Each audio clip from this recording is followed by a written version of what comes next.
Bismillahirrahmanirrahim. Assalamualaikum warahmatullahi wabarakatuh. Alhamdulillahirabbil alamin wa bihi nasta'in wa ala umurid dunya waddin. Wassalatu wassalamu ala asrafil anbiya'i wal mursalin wa ala alihi wa sahbihi ajmain. Amma ba'du. Baiklah, kami dari kelompok 4 ingin menjelaskan mata kuliah ilmu mantik dengan judul Dalalah Lafziyah Wadiyah yang diampu oleh dosen Bapak Ahmad Nurmizan MA. Dan makalah ini disusun oleh Afin Al-Aufi dan Dede Yusuf. Baiklah, langsung kita ke materi yang pertama, pengertian Dalalah Lafziyah Wadiyah, yang akan dijelaskan oleh saya sendiri. Oke, di sini saya akan menjelaskan Dalalah Lafziyah Wadiyah. Jadi dilalah lafziyah wadiyah itu dibagi menjadi 3, yaitu dilalah lafziyah wadiyah mutabakiyah, yang kedua dilalah lafziyah wadiyah tadamuniyah, yang ketiga dilalah lafziyah wadiyah itizamiyah. Oke, langsung ke pembahasan yang pertama, dilalah lafziyah wadiyah. Apa itu? Dilalah atau petunjuk yang dengan sengaja dibuat oleh manusia untuk suatu isyarah atau tanda apa saja berdasarkan kesepakatan. Jadi udah berdasarkan kesepakatan ya dari kelompok-kelompok tertentu. Seperti petunjuk lafaz kepada makna yang disepakati. Contohnya, orang Sunda sepakat menetapkan kata caw menjadi dilalah bagi pisang. Orang Jawa sepakat menetapkan kata gedang menjadi dilalah bagi pisang. Orang Inggris sepakat menetapkan kata banana menjadi dilalah bagi pisang. Nah, jadi sepakatan kelompok tertentu ya, seperti orang Sunda, Jawa, dan Inggris. Lanjut kita ke bagiannya dilalah. Nah, jadi dilalah lafziyah wadiyah itu ada 3. Yang pertama, dilalah lafziyah wadiyah mutabakiyah, yaitu dilalah lafaz petunjuk kata pada makna selengkapnya. Jadi maknanya itu lengkap. Contohnya, misalkan kita ambil kata rumah. Apa yang kita tahu tentang rumah? Nah, kita tahu bahwa rumah itu ialah tempat tinggal manusia yang terdiri dari bagian-bagian tertentu. Dari mulai fondasi, pintu, tiang, kamar, atap, dan lain sebagainya. Nah, contohnya suatu ketika misalnya istri atau pasangan Anda mengeluh. Misalkan, Mas, please deh aku udah menderita hidup ngontrak begini, aku pengen beli rumah. Kalau enggak, udahlah kita cerai aja. Aku menderita hidup sama kamu. Oke. Dari contoh ini kita akan menjelaskan ya, apa sih maksudnya. Nah, oke, sekarang kita perhatikan contoh di atas. Ketika istri Anda menyebut kata rumah, apakah yang dimaksud dengan kata rumah itu makna utuhnya atau sebagian kandung maknanya? Jawabannya jelas. Ketika ada orang ingin membeli rumah, tentu yang dibeli bukan hanya atap, pintu, jendela, ataupun kamarnya, tapi menunjukkan rumah seutuhnya ya. Nah, ketika ada orang menyebut kata rumah, dan yang dimaksud dari kata rumah ialah makna utuh dari rumah, maka dalalah atau petunjuk dari kata rumah yang disebutnya itu masuk dalam kategori dalalah ini. Ya, ini dalalah lafziyah mutakabiyah. Mengapa? Karena lafaz tersebut menunjukkan makna utuhnya. Nah, contoh lain. Kita kata Islam. Apa yang kita tahu tentang Islam? Kita tahu bahwa kata ini menunjukkan suatu agama monoteis yang dibawa oleh Nabi Muhammad SAW dan nabi-nabi sebelumnya. Nah, ketika ada orang menyebut kata Islam, ini kita menjelaskan ya, menyebut orang kata Islam sebagai sebuah agama dan yang dimaksud dari kata tersebut adalah makna utuhnya, seperti yang penulis disebutkan di atas, maka petunjuk lafaz tersebut tergolong ke dalam dalalah ini, yaitu dalalah lafziyah mutabakiyah. Nah, lanjut kita ke pembahasan kedua, yaitu dilalah lafziyah wadiyah tadamuniyah. Apa itu? Yaitu dilalah lafaz petunjuk kata kepada bagian-bagian maknanya.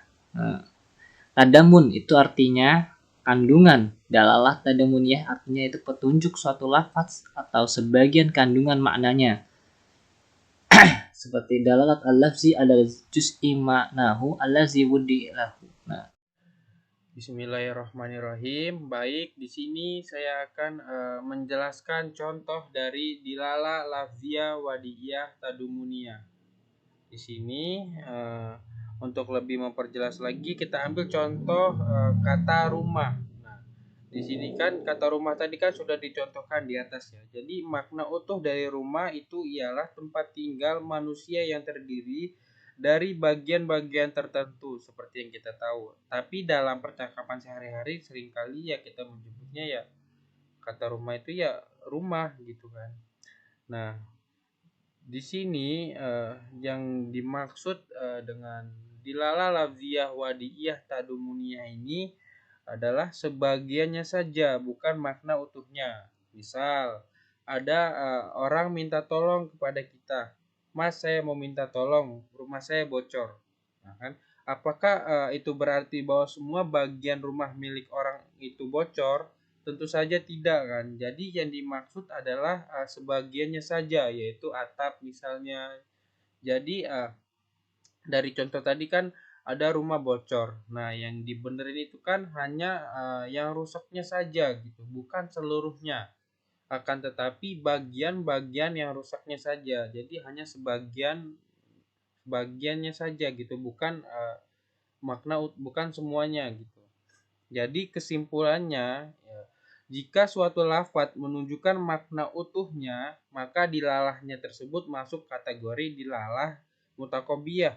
Akan tetapi jika yang dimaksud adalah suatu lafadz yang mana menjelaskan sebagian kandungan maknanya, maka petunjuk lafadz tersebut masuk dalam kategori dilalah lafziyah wadiyah tadumuniyah seperti itu.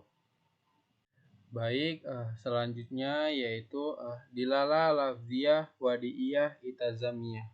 Di sini yaitu dilalah lafaz petunjuk kata kepada sesuatu yang di luar makna lafaz yang disebutkan.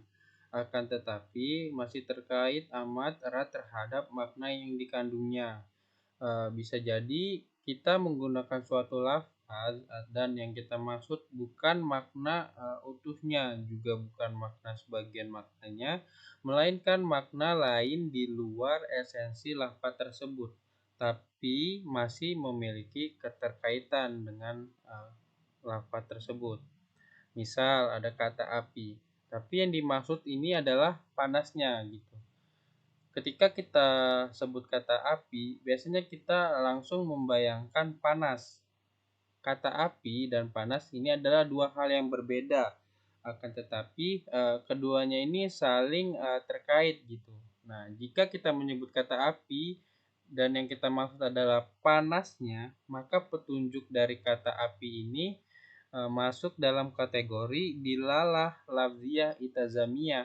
Mengapa? Karena lafaz tersebut menunjukkan sesuatu yang berada di luar esensinya, seperti itu. Dengan demikian kita bisa mengartikan dalam dilalah iltazamiyah ini sebagai petunjuk suatu lafaz atas sesuatu yang berada di luar makna aslinya, seperti itu. Contoh lain angka 4 dan genap.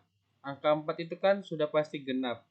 Akan tetapi tidak semua yang genap itu harus berangka 4 gitu. Bisa 8, 12 seperti itu. Dan keduanya ini adalah hal yang berbeda, tapi meski berbeda, keduanya ini memiliki keterkaitan yang erat gitu. Dimana disebut kata 4, disitulah kita akan terbayang maka makna genap gitu. Angka 4 dalam hal ini disebut sebagai malzum dan genap sebagai lazim, dilalah atau bisa disebut dengan dilalah iltazamiyah.